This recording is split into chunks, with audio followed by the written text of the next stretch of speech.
Hello everyone, I'm Asha Nayaswami. We're continuing our study of Swamiji's Book of Letters in Divine Friendship. Let's begin with a prayer. Heavenly Father, Divine Mother, Friend, Beloved God, Jesus Christ, Babaji Krishna, Lahiri Mahashaya, Swami Sri Yukteswar, Beloved Master Paramhansa Yogananda, Saints of all religions, dear divine friend Swami Kriyananda, humbly we bow at thy feet. Be with us. Make your presence known. Let us feel your whisper in the heart, hear your whisper in our minds. Feel your spirit with us, lifting us beyond the mundane cares of this everyday life into the realm of thy joy, that everything we do becomes permeated with thy light. Om, peace. Amen. Kesha was going to start us with chanting. Last week we talked at great length about I have made thee pole star of my life.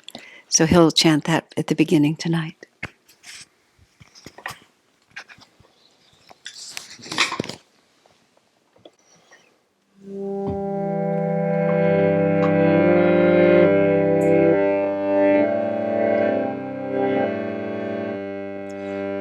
I have made thee pole star of my life. I have made thee pole star of my life.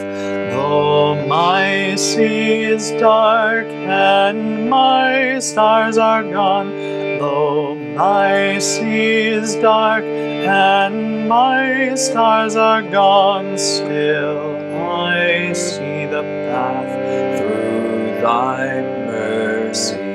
Still I see the path through thy mercy. I have made thee pole star of my life. I have made thee pole star of my life. Though my sea is dark and my stars are gone, though my sea is dark and my stars are gone, still I see the path through thy mercy. Still I see the path through thy mercy. I have made thee pole star of my life. I have made thee pole star of my life.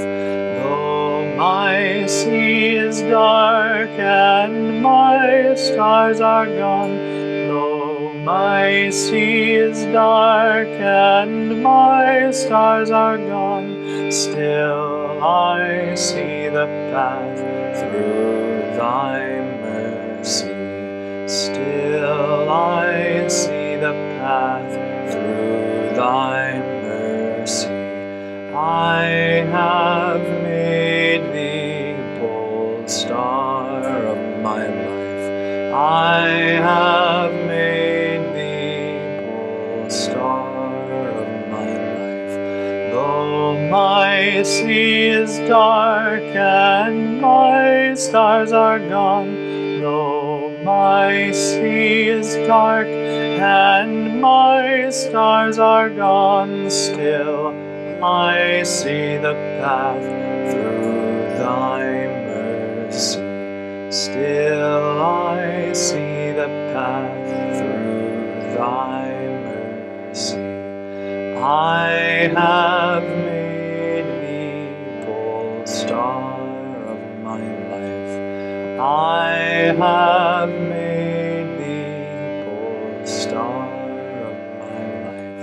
Though my my sea is dark and my stars are gone. Though my sea is dark and my stars are gone, still I see the path through thy mercy. Still I see the path through thy mercy. Still I see the path through thy mercy. Still I see the path through thy mercy. I have made thee pole star of my life. I have made thee pole star of my life.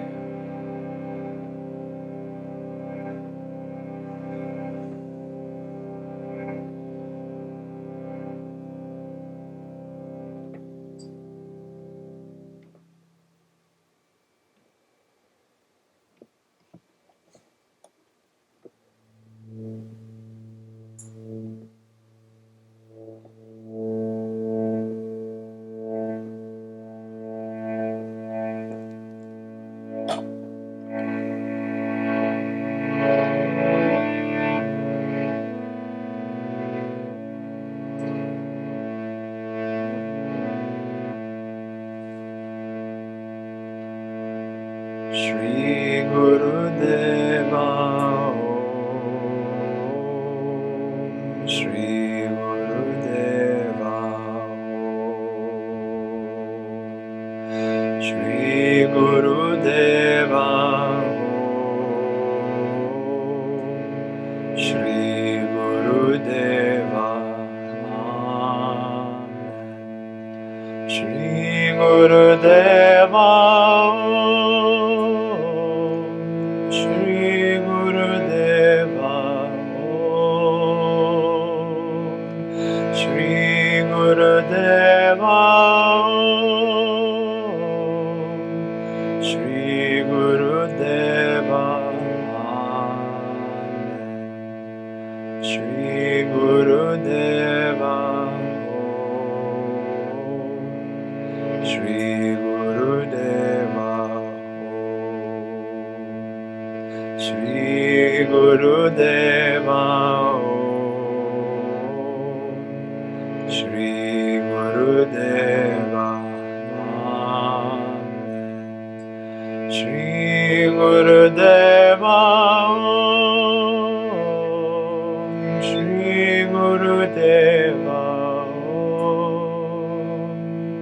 Shri Guru Deva Om.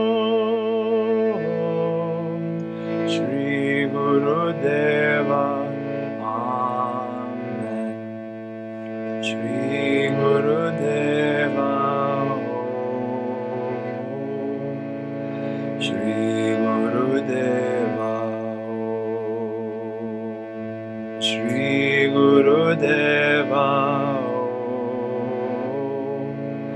Shri Guru Deva Amen. Shri Guru Deva Om. Shri Guru Deva Om. Shri Guru Deva Om. Shri Guru Deva Amen. Shri Guru Deva Amen. Shri Guru Deva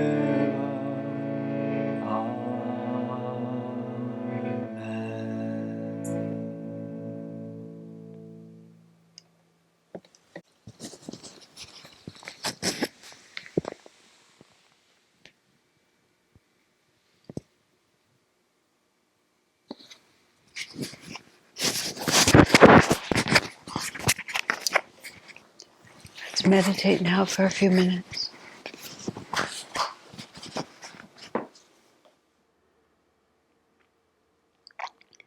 Om. Peace. Amen.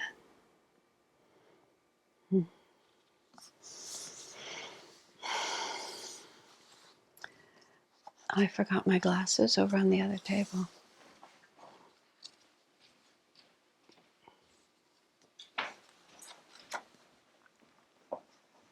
Thank you.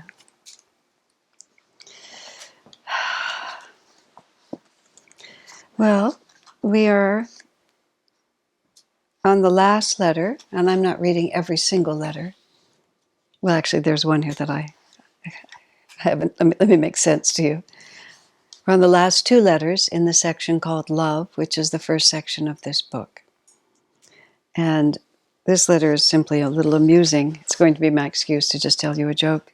September 11th, as it happens, 1990, Swami writes, Astral Samadhi is not going into and roaming about in the astral world, but merging into the infinite energy, of which the astral worlds are projections. The astral world is the world of energy, the causal world is the world of thought. It is a form of samadhi. Causal samadhi, by contrast, is oneness with the Christ consciousness. And then Swami says, don't get all tangled up in definitions, however. Love God. That's what it's all about. The other day, Keshava and Tandava, two of the lovely men who live here, were doing a sound check. You know, you have to just ask whatever. So Keshava says to Tandava, tell me the difference between Sabbakalpa and Nirvikalpa Samadhi. Tandava looks very thoughtful for a moment. He says, one begins with an N and the other begins with an S. Keshava says, I can feel you're speaking from your own experience. Tandava says, absolutely, I only speak from my own experience. It's sort of a long-standing joke in the community that trying to define the difference between Navakalpa and Sabbakalpa Samadhi, I can't even say it out loud, how impossible it is. Many years ago, a novice minister set out to give a service, and he started trying to describe those two states. With all due respect, he was not talking from experience. He was just talking. And that was, later on, I learned something which is called the first law of holes, Holes. When you find yourself in one, you stop digging. And he learned, I mean, we all learned, these things become great jokes for all of us. But you have to be careful not to think that being able to define things that are so beyond our experience, well, my experience, actually really gives you anything spiritually. That's why Tandava's, I'm just going to stick with what I know. I know how to spell both words, and that's how I can tell the difference between them. Then you're safe. You're always safe. Whenever I've been asked, to advise or give suggestions to people who are just starting out in the role of having to share these teachings, the first thing I say, which is very important, it's hard for us to appreciate, especially those of us who live deeply within Ananda, where we are surrounded by saints and highly advanced souls. It's hard to realize how much even the least of us knows. And if you know why, in this big world, out of all the choices we have, that one decides to seek God and knows that seeking God is what I really want to do, compared to the majority of people who either have no inkling or haven't yet been able to make that commitment in themselves, there's a vast sea of understanding and knowledge that, in the context of having come into an ashram where everyone feels that way, one doesn't realize how important all that knowledge is. So I say to anyone, if you've committed yourself to the spiritual path, you're already deeply wise, deeply wise. And just to say that is enough. Not merely that I've done it, but why. And the other half is always stay within what you know. Because within what you know is enough. You don't have to say more than that. One of the times when Swami went to Los Angeles to give programs there, this was in the early 70s, very early 70s. And whenever he would go to LA for public work, which he would do periodically, he would usually take a little troop of us along with him, and we would go to the bookstores and sell his books, and sometimes we'd try to get him publicity. We were all very inexperienced, and we just kind of rush around and do what we could to support him. And one of the trips that he was there, a man named Haridas with his wife Roma, is now the leader of our Ananda Center in Bangalore, India. He's an American. Both of them are Americans, he and his wife, but they've lived there for many years now. And Haridas was, I don't know if he was 20 at that time. He came to Ananda, I believe, when he was 18. And he was very enthusiastic, and he went to some local television station in Los Angeles to persuade them to have Swami Kriyananda as a guest. Haridas is a marvelous human being, very humble and very charming in his humility. So what happened was the station manager was completely infatuated with Haridas and wasn't particularly interested in this Kriyananda fellow that he'd never met. He wanted to put Haridas on the television show. And Swami, when Haridas called and basically said, "Sir, I was trying for one thing and something else has happened. What should I do?" Because he wanted to take advantage of the opportunity, but he was the last person in the world to put himself forward. He just really didn't know what to do, so he called Swami to ask. And Swami he said later, he had to admit Haridas was 20, and he wasn't a particularly ripe old 20. He was just a good, solid 20 years old. But Swami knew that he had spiritual greatness in him, which he does. And Swami said, "Sure, just go on the air." And then we all watched the program, or Swamiji and a group watched the program. Actually, I don't think I was there. And just sort of wondering what was going to happen. But what happened, and the rest of it, whatever the talk was, it all went beautifully. But at a certain point, Haridas was wearing one of these astrological bangles. This is copper, silver, and gold, obviously, self-evidently gold, in a particular proportion, total weight, proportional weight of all the metals. It's a general formula that is beneficial for everyone. Other kinds of bangles or astrological stones, which is what these rings are specific to each person's horoscope. Of course, many people wear the same stones because certain planets need strengthening or balancing. But this particular formula everyone can wear.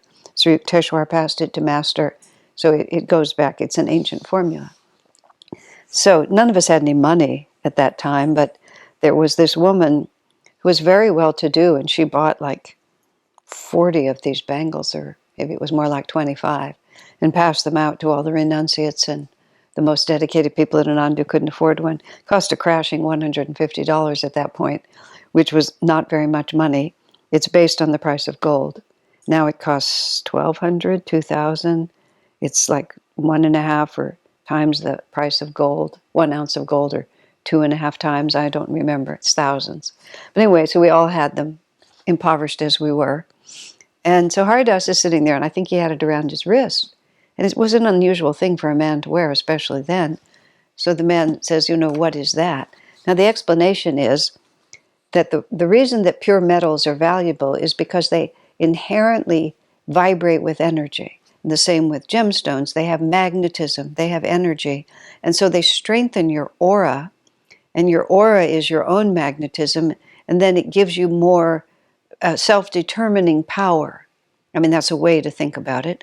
And this one is beneficial to your astrological horoscope, to all horoscopes, because it strengthens your aura. These stones help strengthen the aura and the particular vibrations related to Mercury and Jupiter, emerald and yellow sapphire. I've just given you 100% of what I know about astrology. But anyway, that is what I do know.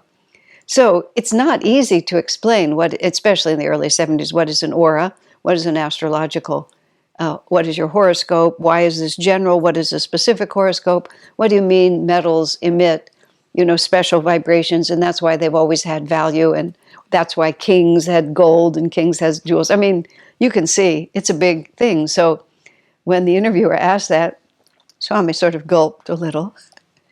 But Haridas was perfect.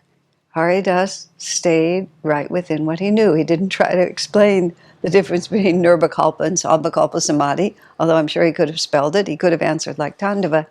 He looked at it, and he said, "I'm not entirely sure what it does," he said. "My guru recommended that I wear it, and he said, and every time I see it, It reminds me of what I've dedicated my life to doing. How could you be more perfect than that? It's not how we can define things and how we can talk about them. It's that we love God and we feel it in the heart. So you can see in this letter, Swami answers the question. This is what astral samadhi is. This is what causal samadhi is. Don't worry about what astral and causal samadhi are. Love God. Because if you love God, everything else will follow. So, now the last letter in this section, which was written in the late 1980s.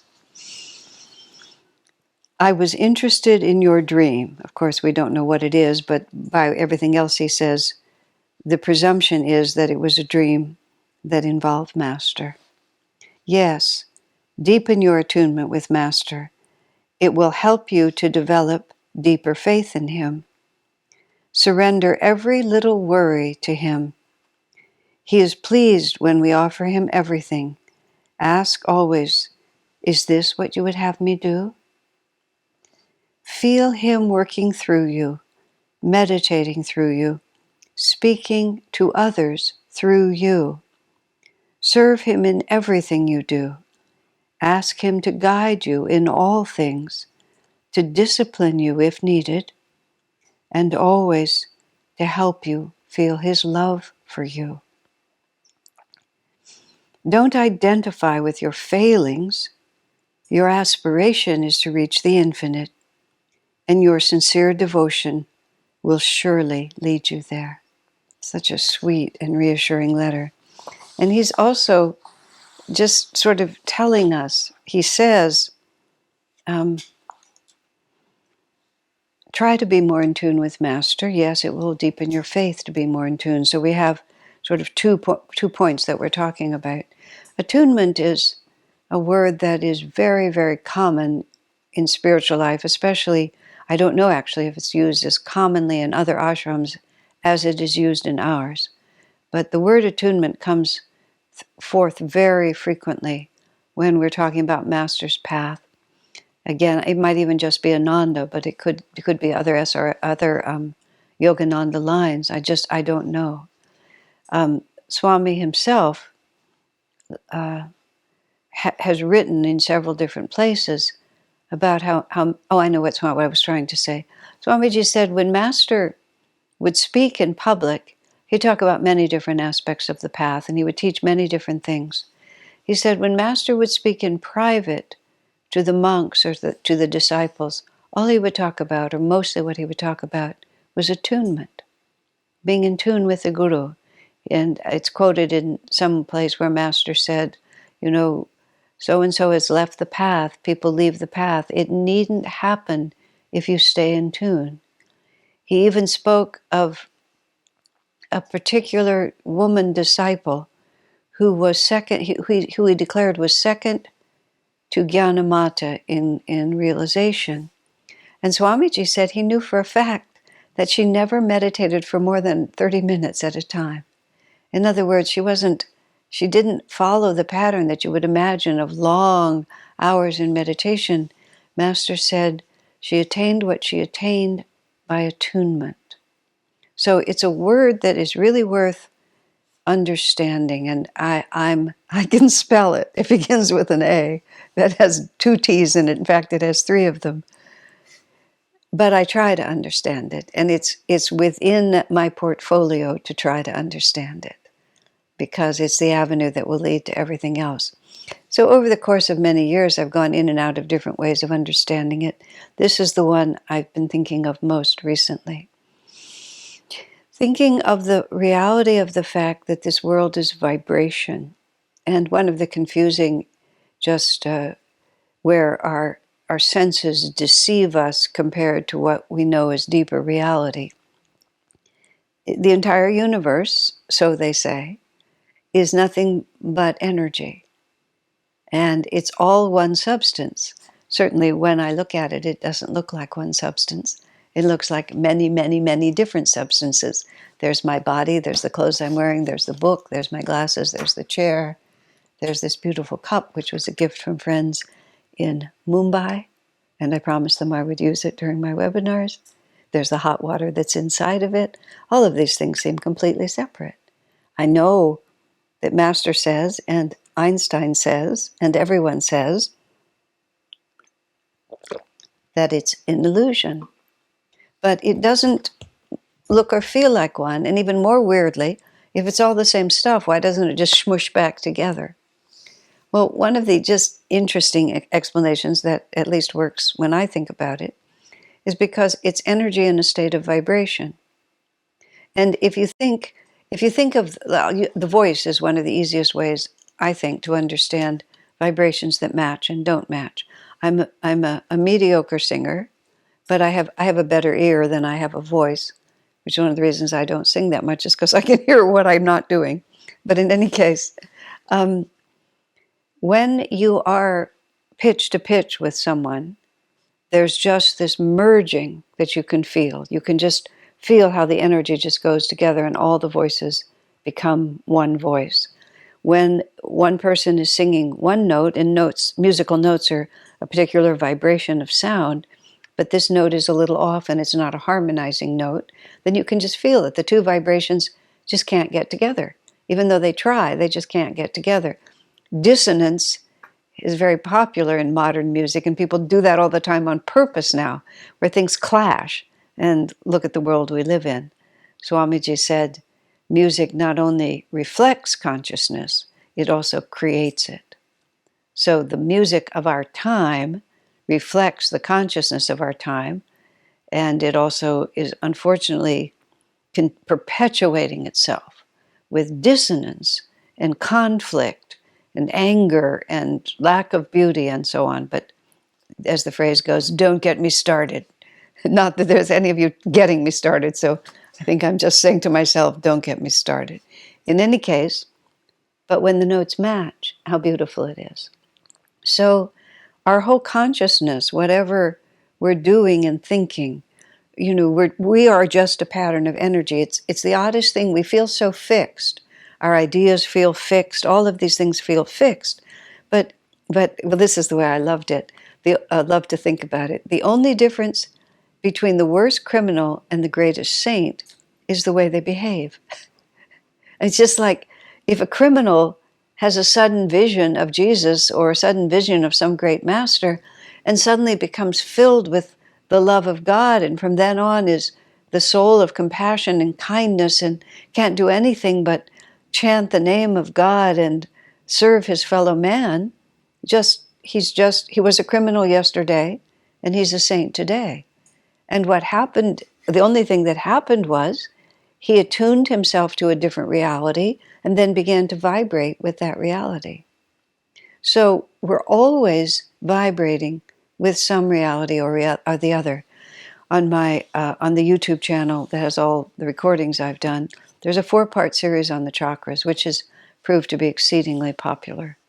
And for good reason, because the information that Swami has given us about the chakras is so clear and so commonsensical. And in the context of that, I talk about sort of how everything that we think or do or say or act falls on a spectrum, you might say, of awareness from matter is the only reality. I am completely separate. I am not part of anything but my own little story here. There is no greater reality. And I live, I die. That's it right here. Let's just say that's on this side. And on this side is the infinite consciousness, Christ consciousness. When speaking of the chakras, I'm talking about the spectrum that the chakras can represent, but it's too complex a subject for right now. But if we think of that as like a piano keyboard, and even when the piano tuner comes in, he knows what each of those keys is supposed to, however you measure it, but has an actual number, which is the actual vibration. And if we think of, if there was a number from complete material consciousness to God realization, and realize that we're not clean, we're not like all sitting at one point and stay there, and then we move up one more octave, and then we move up one more note, and then we move up another half step. It's that we have a whole flow of energy, and at certain times and days and decades of our life, we sort of move up and down, sometimes concentrating on different parts of that. We're so often having these extraordinarily elevated moments, perhaps not a full God realization, but much closer to the infinite, and then perhaps for one reason or another we fall very low. Every time we're vibrating, you see, that's us for the time that we're vibrating. That's who we are. If it's criminal, for that time we're criminal. If it's saintly, for that time we're saintly. But it's just a vibration of energy. Master takes it a giant step further and says that what we manifest does not originate with us. The way he put that is that thoughts are universal, not individual. And as individuals, we do not create our state of consciousness or our thoughts and attitudes and actions. We merely tune in and reflect universal states. And it's all marvelously interesting and extremely worth just meditating on a lot. Because if we can really grasp how mutable, how fluid what we think of as me, the way we use the personal pronoun, and it's a target that never stays still and is completely influenceable by the decisions that we make. What we do today is who we are tomorrow. It's just as simple as that. And now it gets a little more intricate because of the chakras and the way energy is stored in the chakras and reincarnation. But I'm not going to spoil it for you if you haven't seen that course yet. And if you have, you know what I mean. But the basic principle is simple. So what are we vibrating? At what wavelength are we vibrating? What state of consciousness does that reflect? And what it reflects determines what we attract to ourselves and what we can merge with. So if we're very, very materialistic and somebody talks to you about spiritual things, basically you don't even hear them. In fact, in the Bhagavad Gita, there are these marvelous verses about the progress of being able even to learn spiritual teaching. And there's various stages. Now, I'm not going to be quoting this accurately. This is what I remember it meant in what I would call the vernacular, which was, at first, when people talk about spiritual things, you don't even hear their voice. And then they talk about it, and it's absolutely incomprehensible. It just sounds like gibberish. It's like they're talking English, and you have no idea what was spoken. Then you advance to the point where you actually hear the words, but they don't mean anything to you. Then you hear them, and they have meaning, and you understand, but the instant they stop talking, you forget. No, I hope I'm being fair to Krishna, but that's how I remember it. And then it progresses, where you hear it and you remember it for a short time, and desire drives it out of your mind, step by step, until it really becomes meaningful to you. Now, the reason it becomes meaningful to you is because as we progress spiritually, our vibration begins to shift. Now, we still may have a spectrum, but the whole piano keyboard starts moving in one direction, so that even the bottom of our awareness is higher than it used to be. There's still a north and south pole, but the whole thing is much more elevated than here. I mean, if you're way here, you could be a murderer, you could be a drunk, you could abuse people, you could do terrible things. You could get to the point where that's really unthinkable to you. A friend of mine was just talking to me earlier today about when he was a teenager, and he was actually studying martial arts and was kind of a big, guy like this. But then a real bully wanted to fight with him. And it was very interesting to him to realize that he was simply incapable of doing it. Even though he was studying martial arts as a theory, when there was somebody in front of him and he really had the option to punch him, he just couldn't do it. He was incapable of doing it.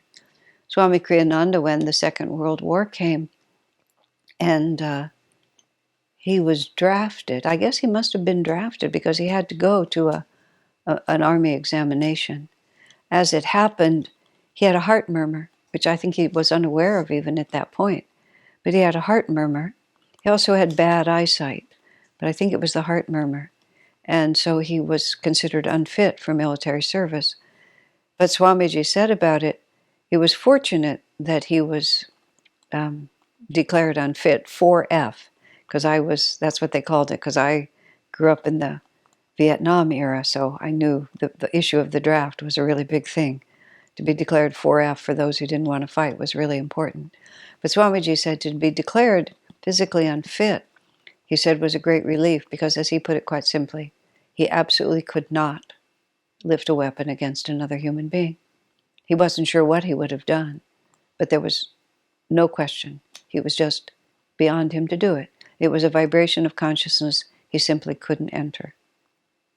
Now, Swamiji's not impractical. He understands that at times, some kind of violent restraint is necessary.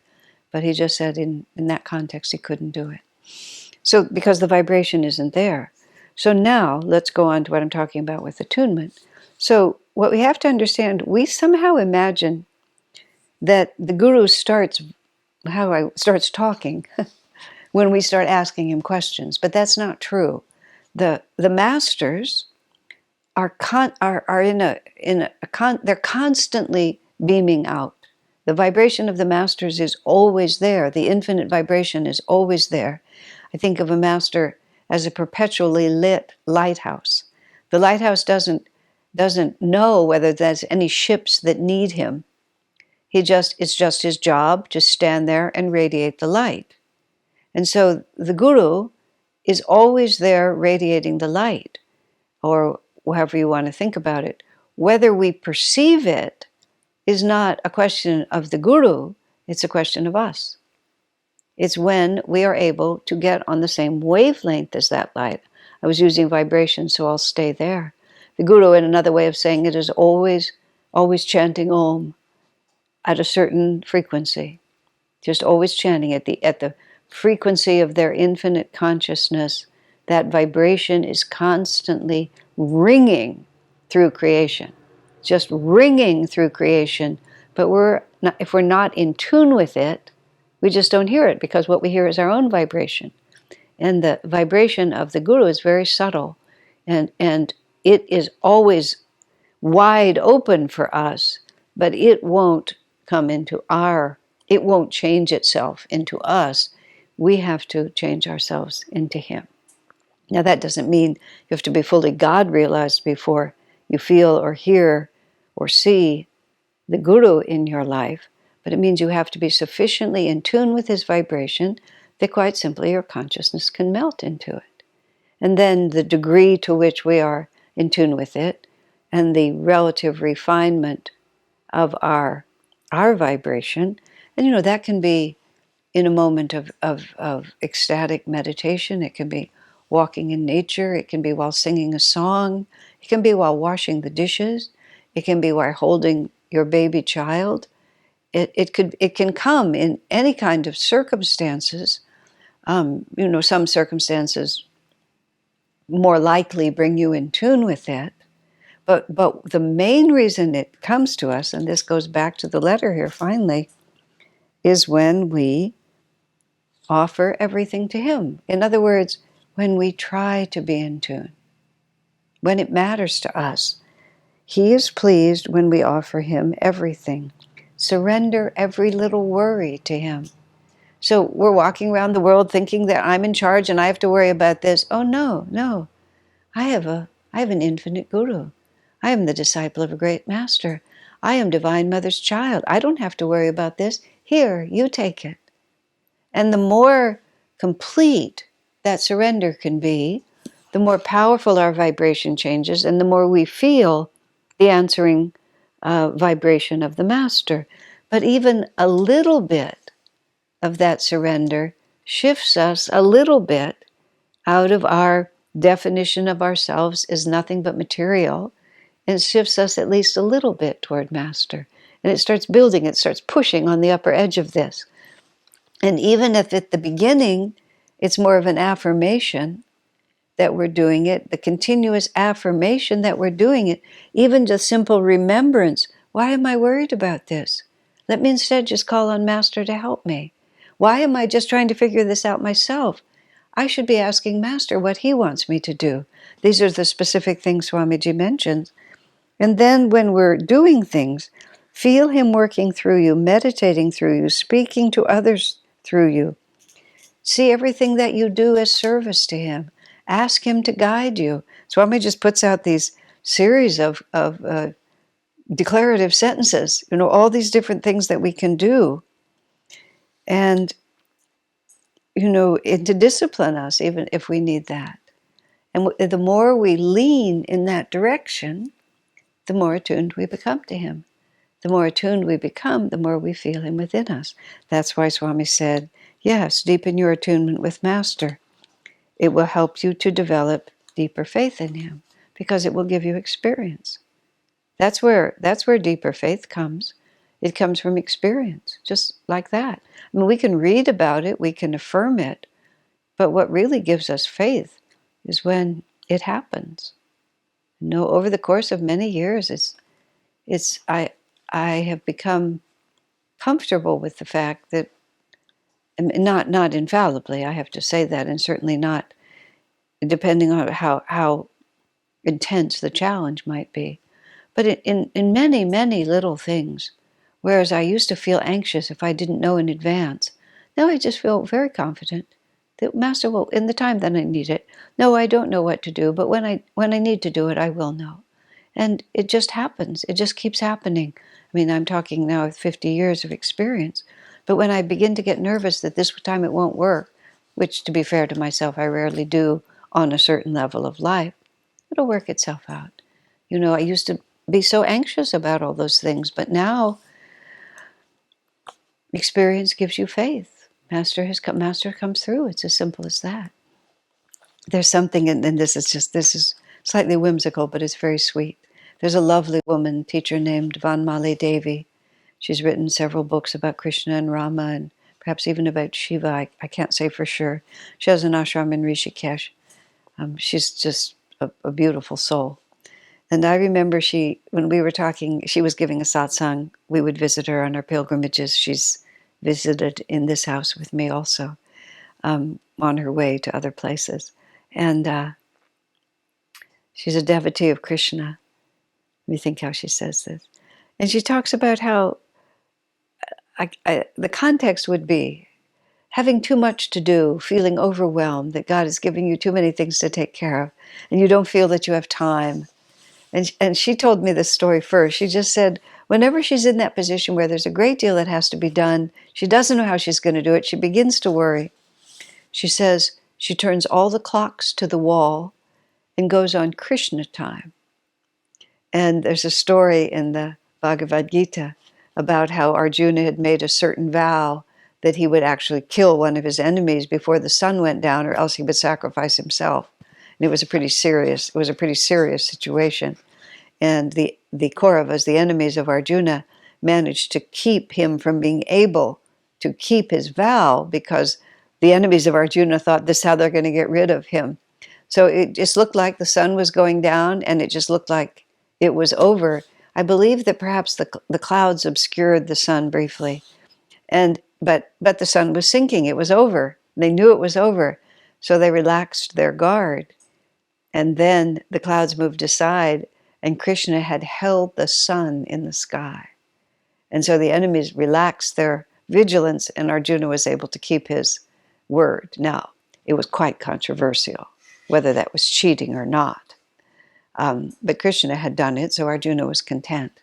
But that created something called Krishna time, that normally the sun will sink below the horizon, but not always, because Krishna will intervene. And I loved the concept of Krishna time, because time is elastic. We know that anyway. And I have to tell you seriously, on numerous occasions, when I've been in exactly a situation where I just knew there was too much to do, and I just couldn't get it done, I would just go into Krishna time.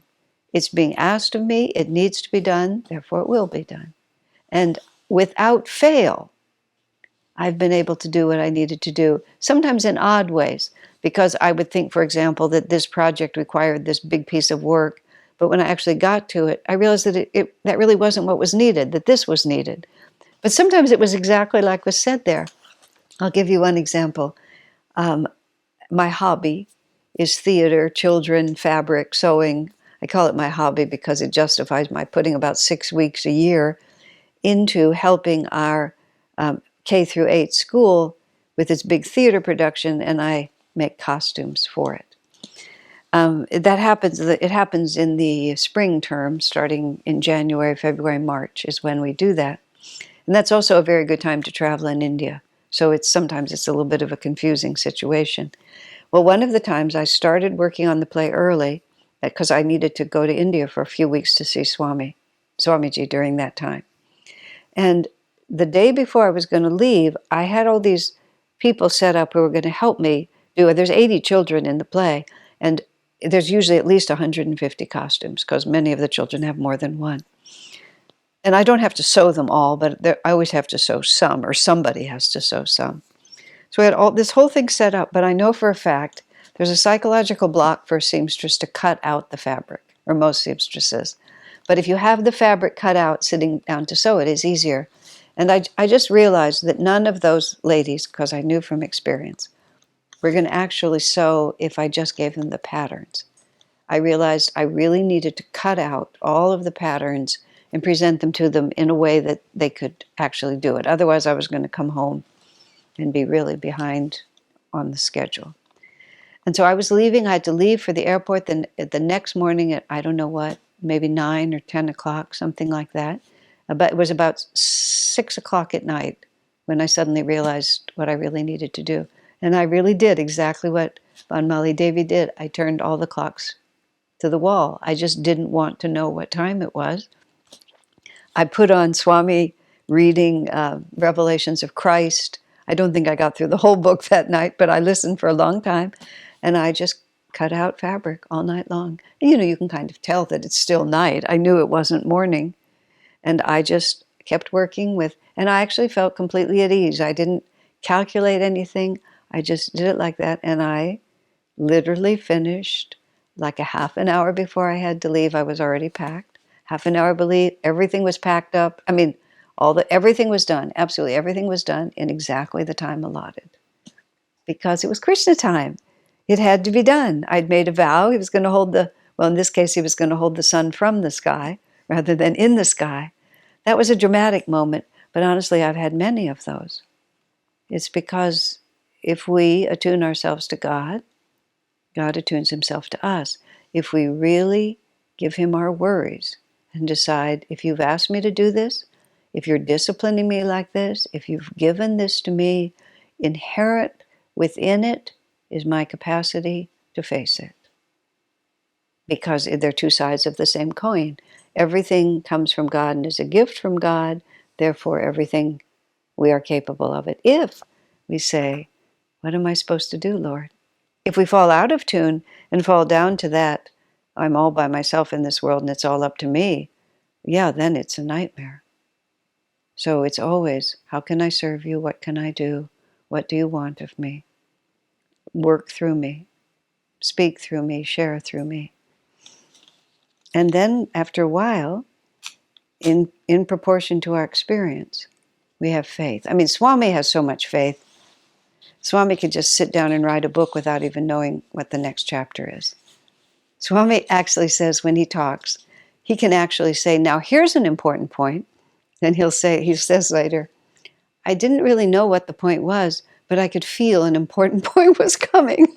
I mean, he's just completely confident because he's so surrendered for so long and has had so much experience of Master's absolute, unfailing ability to work through him that he never thinks about it. That which I need in the moment shall be given. I'm an ant on the bottom of the mountaintop. But that little ant has had enough experience to know that he's telling us the truth. Now, the next section of this book is called Advice and Encouragement. Okay. So now,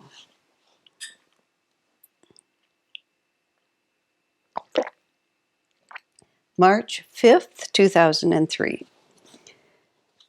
Don't let yourself feel guilty about anything.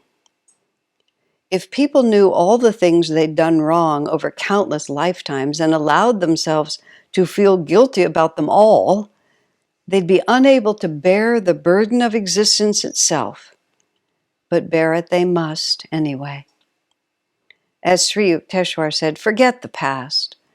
The vanished lives of all men are dark with many shames, but everything in future will improve if you are making the right spiritual effort now. We can't ever really fail. We can't ever really fail anyone but ourselves. And we can't fail ourselves either if we keep on steadfastly moving in the right direction, upward toward God. That's a very interesting and complicated thing. Guilt is a very, it's a big deal. Let me just think about this for a minute. You know, guilt is not merely acknowledging that, wow, that didn't go as well as I'd hoped. Or I don't know why I said that, but I lost my center and it just seemed like a good thing to say and that wasn't a good thing to have done. Or I feel so guilty because, I betrayed someone. I was like, I promised that I would do this and I wasn't able to, or I took a vow and I didn't keep it. I gave in to temptation and people were hurt. I mean, it's just a huge list. And to acknowledge that I aspired to a higher standard than I was able to meet, that's where Swami says you can't really betray anyone but yourself anyway, and you can't betray yourself if you keep on trying. But if we aspire to a higher level and we can't meet it, that is a fact. To feel guilty about it is to imagine. Let me just try to think. I want to get this right. To feel guilty is to imagine that there's something unusual about the fact that we failed. That there has to be this huge sort of reparation made because I failed. I remember a circumstance with Swami and another woman who was a good friend of mine. She did something thoughtless, and as a consequence, I no longer remember the details, but she did something thoughtless, which had a cascading series of, which caused a cascading series of events, which ended up putting Swamiji in a fairly difficult position and just causing, nothing catastrophic, but inconvenience and some difficulty and some dissonance with other people, all because of her action. So it happened, it sorted itself out. Like a week later, maybe even 10 days later, my friend, who was a little inclined toward moods at that time, was just sort of moping around. And she and I worked closely with Swamiji, and we were at Swami's house, and he finally said to her, probably couldn't have been that long, it must have only been a few days. He said, "What's wrong with you?" "Oh," she said, "I just feel so badly about what I did." I don't know if she used the word guilty or not, but I feel so badly about what I did. It caused you all that trouble. I just don't know why I did that. Swami looks at her and said, "How egoic." Now, egoic is not quite the same as egotistical. It's ego-based. How egoic. And she was, had enough presence of mind to feel insulted. Egoic? I'm not feeling egoic. I'm feeling terrible. And he said, "Well, I didn't mean you were feeling egotistical, but you're just so much thinking about yourself." And then this is what he said. He said, "You're so shocked that you could make a mistake that all these days later you're still worshiping it." Which was like, wow, that is a super interesting way to say it. He said, "Of course you make a mistake. Everybody makes mistakes." And that was exactly the right thing. It was like she'd made a mistake. Like, did she think she was beyond making mistakes? And was it such a sort of incredible event that she'd made a mistake that now we have to just elevate it and just keep it in the center of our altar of concentration for who knows how long? He said, you made a mistake. Acknowledge it, accept it.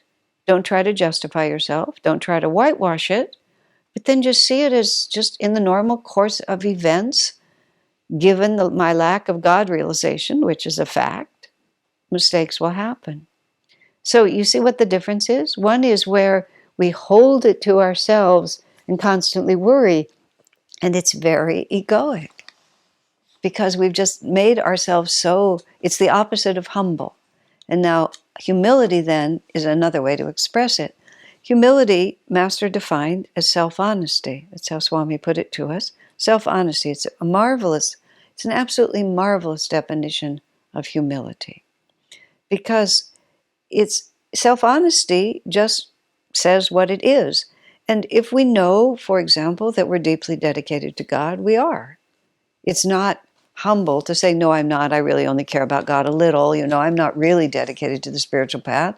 If you are, you are.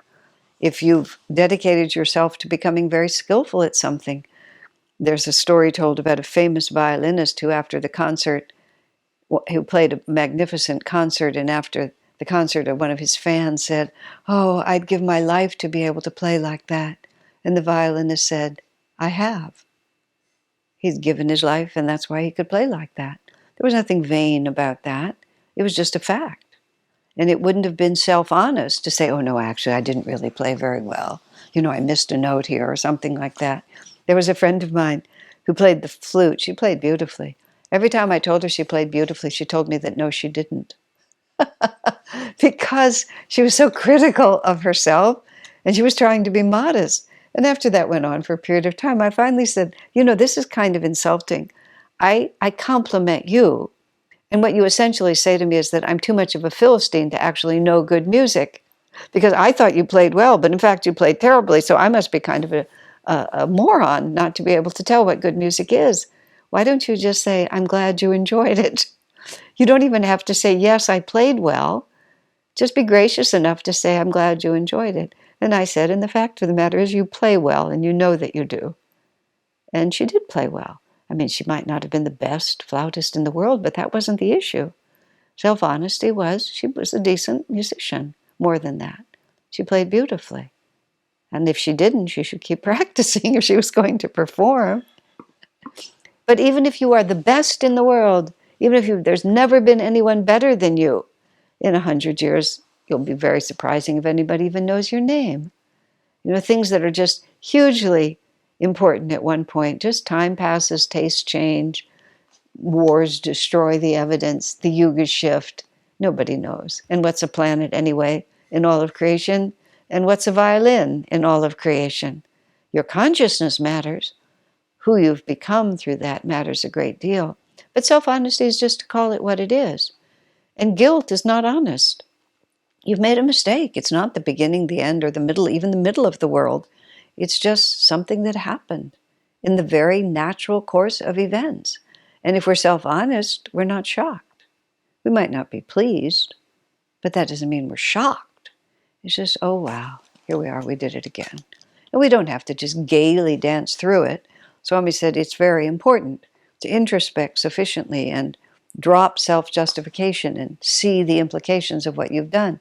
There's the word again, self-honesty. This was not really my brightest move. It seemed like a good idea at the time, but it really wasn't. And you have to see it, accept it, learn what you can from it, make a resolution to go forward. But if you take it with you, all you're doing is just becoming utterly preoccupied with yourself.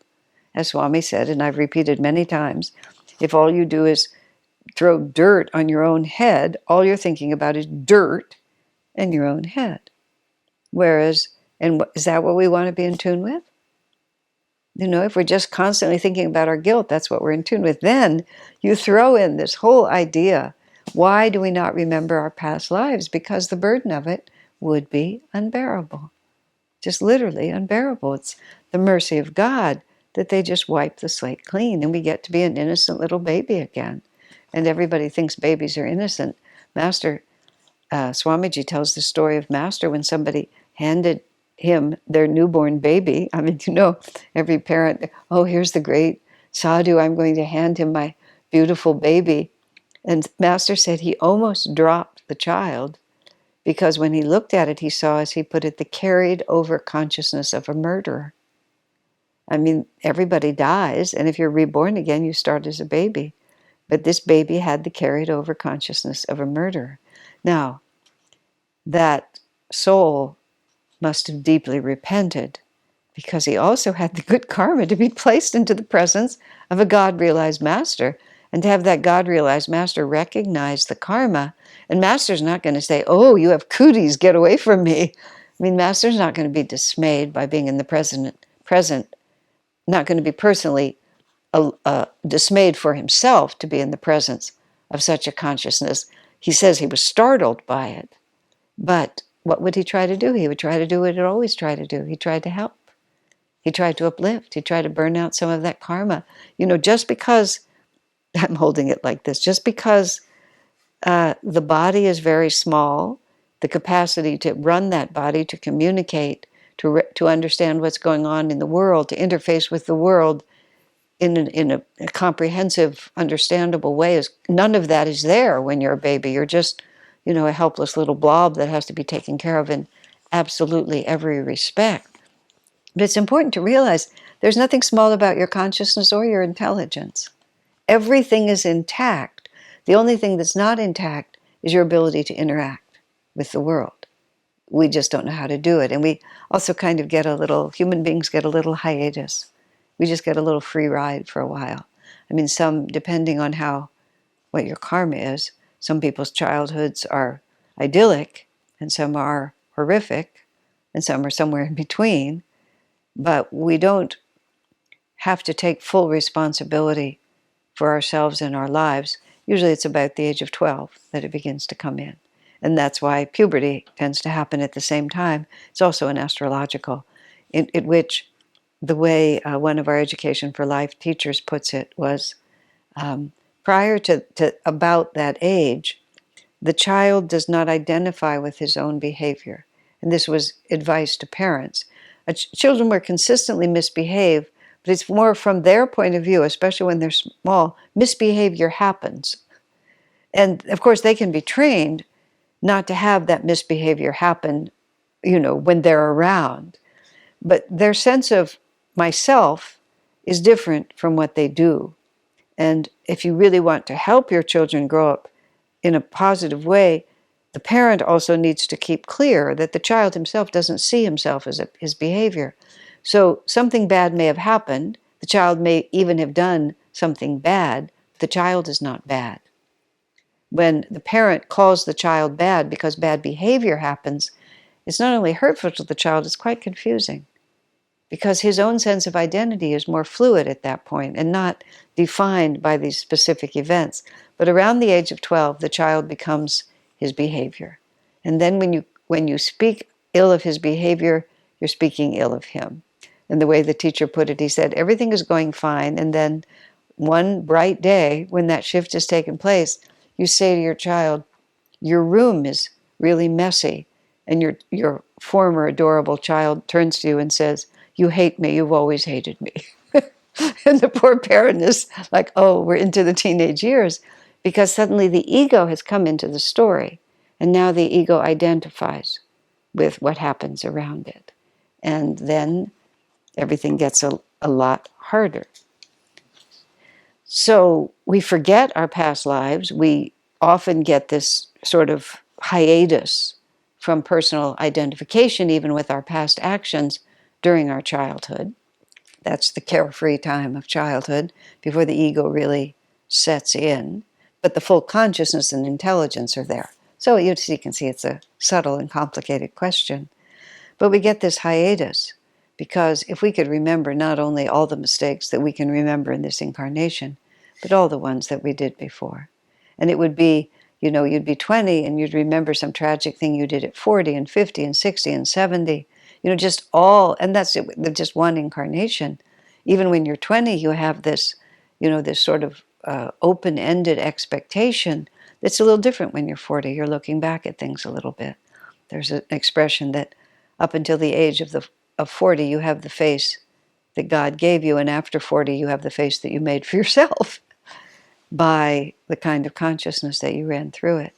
I had an entertaining period of time once in front of a mirror. Don't ask me how this started, but I realized how these same features could look so different, and you could see people who have anger, who have a habit of anger or a habit of sadness or a habit of tamasic energy, compared to people who are dynamic and wide awake. Swami Kriyananda was so interesting because he became an old man. I'd mentioned Haridas earlier in this. Haridas was 18 when he came. Some of us were not that much older than him, but for a long time Haridas was the youngest, most notably the youngest. Then there was a day when Haridas's hair began to turn gray. The implications of that were pretty intense for all the rest of us, because when the baby's hair turns gray, what does that mean about the rest of us? And I've often sat in a room and noticed, like, look, all my young friends are, they all have white hair. I don't happen to have white hair. This is the color God has given me. But I'm not young either. I'm 73 years old now. Now, what was the point of that? What was I saying? I was talking about how even in our younger age, life looks really different to us. But if when we were 20, we could remember being 60 and 70, on one hand, it would be helpful, and on the other hand, it would be very tiresome and confusing. I personally would like to be pretty close to the age I am when I'm born the next time. I would like to have the wisdom of experience before I have experience. Although, to be fair, even to myself, I had a lot of wisdom of experience before I had experience. I came on the path when I was 19, 18. So I was pretty eager. I was pretty ready. But the point being is about guilt. And the guilt is the past lives of all, the vanished past lives. I've always said that. I've always said it. It's interesting how one will take quotes from the autobiography of a yogi and just lose a word and shift it. I've said this quote many times, the past lives of all men, but that's not what Sri Yukteswar said. He said the vanished lives of all men, which is a much more subtle and interesting word, isn't it? Because they're not merely behind us, they've disappeared, they've ceased to exist. They're just gone. And it's even like the word vanished has a particular feeling. They were there, but now they vanished. They were incredibly real while they were happening, and look, now they're gone. The vanished lives of all men are dark with many shames. I mean, that's kind of an aphorism that I have used and lots of us use when we do something that we're not proud of and we wish we hadn't done. You say to yourself, the vanished lives of all men are dark with many shames. So why would I be so surprised? Another thing that I find very, very helpful in terms of guilt, extremely helpful. One of the fabulously liberating ideas of learning Sanatana Dharma and understanding avatars, fully self-realized masters, from the point of view of the Bhagavad Gita. See, in the West, where there's just the emphasis is on Jesus, in the Jewish tradition, the Messiah hasn't yet come, and they don't have a tradition of saints. But Judaism morphed into Christianity 2,000 years ago, or Judaism, Jesus was Jewish, but eventually his followers created a new tradition called Christianity, and so they have an avatar. They have one who descended perfectly from heaven, who is one with the Father, and that's Jesus. But there's no context, because it came out of Judaism, and Judaism didn't have a context, and it was placed in an either-or Western world in descending Kali Yuga, so it's just Jesus. So Jesus is this complete anomaly. He just is the only Son of God. Wow, look at that. But you just don't have any idea how he got to be that. And the other thing about it is he'll save you, and all of this is true teaching. He is our Savior. He will take our sins. All of this is Sanatana Dharma in a certain form, meaning it's a true teaching. But it's not clear kind of how it all works. And we really don't know who Jesus is exactly. It's very hard to put him into any context until you get to the Bhagavad Gita, the teachings of Krishna. Whenever virtue declines and vice predominates, I, the infinite spirit, take visible human form to destroy darkness and to reassert Dharma and the light. And I come again and again and again.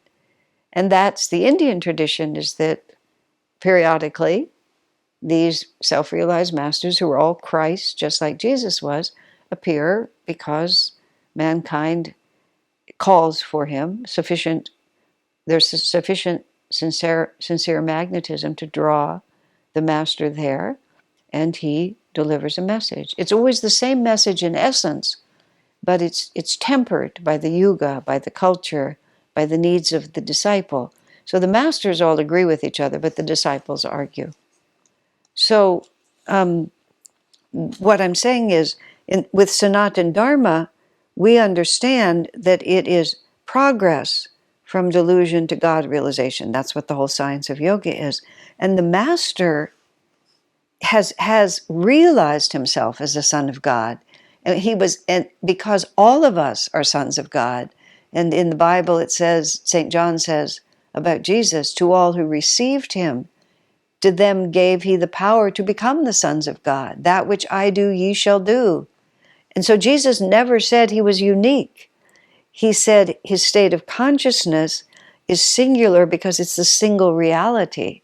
But everyone is going to come to that state of consciousness. Now here's the part that's really fun. There was a point when Master wasn't realized. There was a point when Jesus wasn't realized, when that individual, unique jiva, individual soul, was on his way to becoming a master. When a disciple lamented that the instructions that Master were giving him were too hard for him to carry out, the disciple whined, "Well, of course you can do it, sir, because you're a master." And Yogananda, as Swami tells the story, thundered his response, "And what do you think made me a master? It was by doing." And so he's saying he became a master. In other words, he started where we started. Yogananda says he remembers being a gemstone, being a diamond, progressing through all the stages, which is to say, there's no stage on the spectrum between God realization and complete delusion that Jesus Christ himself has not walked. Now, I can't say that he's lived exactly what we've lived because each of us is unique, but every action represents a vibration of consciousness which has inherent realities to it. So there's no place you can stand. There's no vibratory delusion that any of us can pass through, that Jesus hasn't passed through, that Paramahansa Yogananda hasn't passed through. They've all just walked exactly the same route. And they got through it. They made it to the other side. They're not shocked. I mean, of course, this is just what's going to happen. When you're vibrating on that level, that's what you're going to do. It's like a 6-year-old being really, really guilty. "Oh, mommy, mommy, I'm so sorry I'm not 12. Oh, I want to be 12. I wish I could be 12 for you. I feel so guilty that I'm not 12. That's pretty much exactly, I mean, how much sense does that make? If your 6-year-old child feels so terrible because he's not 12, you're going to say, "Honey, you're nuts. You're 6. It's fine. Don't worry about it. Of course you can't do it because you're not 12. That's about what we're doing when we're sitting there eaten up with guilt. And in this weird way, we think we're doing something. Because we're putting out so much energy and we feel so terrible. Just like my friend said, when Swami said, "How egoic." I'm not egoic. I'm suffering. Yes, you are. You're totally preoccupied with yourself. You're not really thinking about yourself in an impersonal, objective way. The vanished lives of all men are dark with many shames. Join the club. There's just nothing special about you that requires you to spend all that time worrying about it. Yeah, embarrassment is a different issue. Global humiliation is how I often think about it. Humiliation is often a very interesting thought. Sometimes we feel humiliated. We call that guilt. There was an introspection exercise I just learned, which is, it's not Kriya Yoga, but it's an interesting exercise. When you have a certain feeling, you ask yourself 3 questions. What am I feeling? What is this feeling? What is this feeling? What does it want? In other words, why is it here? And can I let it go? And I've actually found that very interesting because there's been certain circumstances in my life, we all have them, where I'm not at peace. And so whenever that comes into my mind, a certain feeling comes into my mind, and when I've asked that question deeper and deeper, what is this feeling? I've realized that a lot of things that try to put other names on it are just that one is embarrassed, humiliated even. I'll even go to humiliation. Or you just discover that, what I actually am is scared. I'm not even angry. I'm actually scared. What does this want from me? Why does being scared keep coming to me? Why does being guilty keep coming to me? What is What is it that I'm really feeling? And why does it come to me? It's well worth the effort. And then the second half of Sri Yukteswar's marvelous statement is, everything in future will improve if you're making the right spiritual effort now. So that's who we are. We are our aspirations, because we're just energy. So by the time we can even see it, it's over. It's vanished. We're sitting here feeling guilty about something that literally does not exist anymore because it was done. You punched him in the face and that was that. Or you yelled at him, or you ran away, or you failed to help, whatever it might have been. Oh, you let somebody override your better judgment. It's done. And all it is was just a movement in time. Where is it? You can't go pick it up. Oh, look, here it is. No, it's not. It's just a vibration in the ether that I, we're gripping like this. But what's there? It's just in our minds. That's why it vanishes. Now, it may leave a residual vritti in the chakra, but that's the vritti that we ourselves have created because we've held on to the pattern. But the it no longer exists. That's why that slight shift from vanished to past, really diminishes the meaning. The vanished lives. This is vanished, except that I keep pretending that it hasn't. And I am what I aspire to become. And as long as I keep aspiring, and that's why he said, we can't ever really fail anyone but ourselves, which is to say everybody has their own karma. And even if and this is a very good way to think about it, even if you participate in someone else's karma, you don't create it. Because you wouldn't have been there if it wasn't their karma to have that experience. Even though Master says we make a grave mistake, sometimes he says things that are so marvelous and incomprehensible until you really look at them. Because one thing follows another, because of the illusion of time, it appears to us, we experience that one thing follows another, and therefore we have the mistaken idea that one thing causes another, because they happen sequentially. So somebody does something and I feel hurt. Somebody makes a mistake in the car and we have an accident. But I wouldn't be in the car if it wasn't my karma. I wouldn't have been the recipient of your anger if it wasn't my karma. You might have had the karma to be angry, but it wouldn't have been at me unless it was my karma to have it. You may have had the karma to behave in an inappropriate manner, but it wouldn't have involved my life unless it was my karma to have that happen, you see? We participate in each other's karma, but we don't cause it. So this is why it says you can't even really betray anyone but yourself. Because they needed to be betrayed. They weren't really betrayed by you. They were betrayed by their own destiny, and you participated in it. Now, you have betrayed yourself in the sense that you have failed to live up to the highest ideals that you know. Because the past lives of all men are dark with many shames.